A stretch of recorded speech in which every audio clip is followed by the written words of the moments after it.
Madame et Monsieur, bonjour. Je vous remercie de vous joindre à moi pour cette exposé orale, au cours duquel je vais explorer le protocole obstétrique 6 qui concerne la procédance du cordon ombilical et le protocole 4 avec une complication. Le protocole obstétrique 6 s'applique lorsque la procédance du cordon ombilical est détectée. C'est lorsque le cordon sort avant le bébé lors d'un accouchement. Voici les étapes clés de ce protocole. Le cordon est sorti. Bonjour madame, je vais juste venir prendre un pouls. Dans ce temps-là, tu vas pouvoir, s'il te plaît, me sortir la saturo. Oui. Qu'est-ce que j'aurai au pouls? T'as pas de pouls. Ok, j'ai pas de pouls. Tout d'abord, il est essentiel de vérifier si le pouls du cordon est présent ou non. Cela peut être fait en palpant doucement le cordon ombilical. Si le pouls du cordon est absent, cela peut indiquer qu'il est coincé quelque part. Je vais demander à ma femme aussi de noter. Je vais t'en souvenir. Je te demanderais, s'il te plaît, de payer. Pour ce qui est de la position de la mère, il faut placer la mère sur le dos et surélever son bassin à l'aide de plusieurs oreillers ou de couverture. Une section de la civière peut également nous aider à atteindre cette position. On demande aussi à la mère de bien vouloir ouvrir ses jambes pour un meilleur visuel. À votre vagin, madame? Et voilà. Je vais venir, c'est ça, fait que je vais venir rentrer mes doigts au vagin puis la main au complet éventuellement. Donc, comme c'est ici, j'y vais. Pourrais-tu mettre peut-être un gaz humidifié sur le cordon ombilical? Tout au long de l'intervention, il faut demander à la mère de ne pas pousser. Si toutefois la mère ressent un envie incontrôlable de pousser et que l'accouchement semble inévitable, le protocole obstétrique 2 pour l'accouchement imminent doit être mis en place. Pour ce qui est de la manipulation, il faut insérer nos doigts dans le vagin et pousser doucement sur la partie du bébé qui se présente. Il est crucial de ne pas pousser sur la fontanelle et de maintenir cette position jusqu'à ce que vous atteigniez le centre hospitalier. Je vais prendre un pouls à toutes les 5 minutes au niveau du cordon ombilical.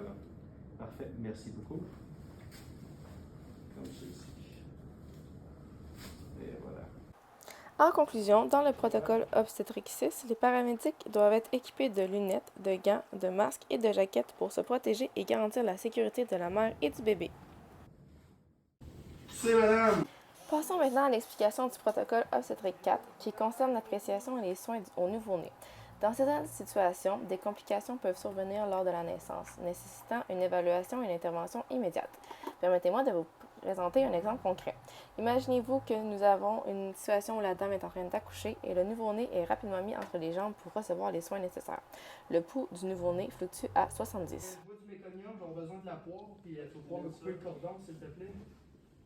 C'est ici, le méconium, je peux laisser ici. Oui. À 15 et à 20 cm. Tout d'abord, nous essuyons doucement le visage et le corps du nouveau-né sans frotter la peau pour éviter d'irriter le bébé. Nous gardons également le nouveau-né au chaud pour prévenir l'hypothermie.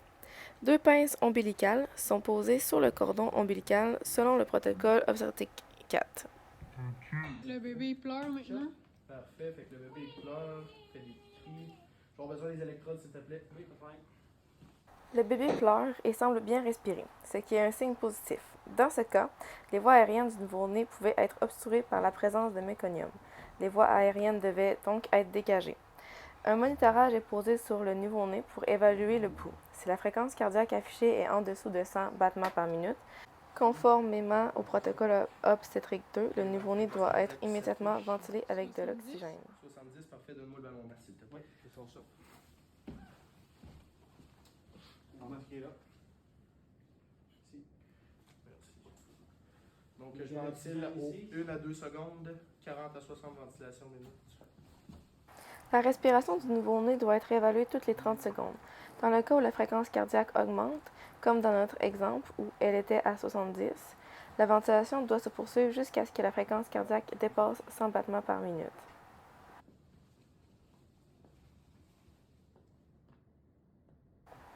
En plus de réévaluer la respiration et la fréquence cardiaque, nous devons calculer l'indice d'Apgar et répéter 5 minutes après.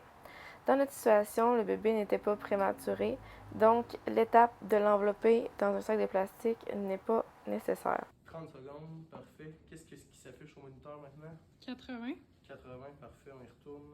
Tu vas pouvoir aller chauffer, là, on va partir en urgence jusqu'au CH.